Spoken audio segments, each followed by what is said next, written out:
முட்டை பொரியல் எப்படி பண்ணுறேன்னு பார்க்கலாம். 4 முட்டை, 2 பெரிய வெங்காயம், மஞ்சள் தூள், 1/4 டீஸ்பூன் மிளகு, 1/2 டீஸ்பூன் சீரகத்தூள், தேவையான அளவு உப்பு.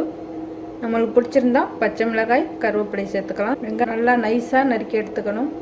இப்போ முட்டை உடச்சி ஊற்றி நல்லா அடித்து கலக்கிக்கலாம்.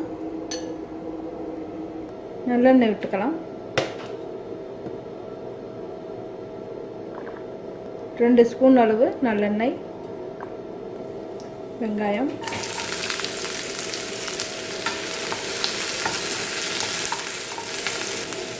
பாதி வதங்கின அப்புறம் மிளகுத்தூள், சீரகத்தூள், தேவையான அளவு உப்பு,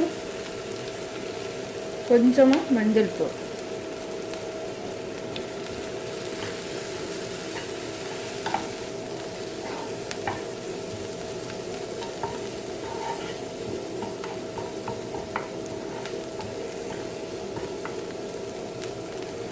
இப்போ அடித்து வச்சுருக்க முட்டை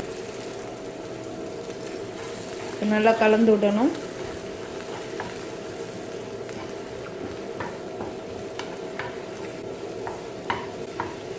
இது இன்னும் சின்ன வெங்காயத்தில் செஞ்சோன்னா ரொம்ப நல்லாயிருக்கும்.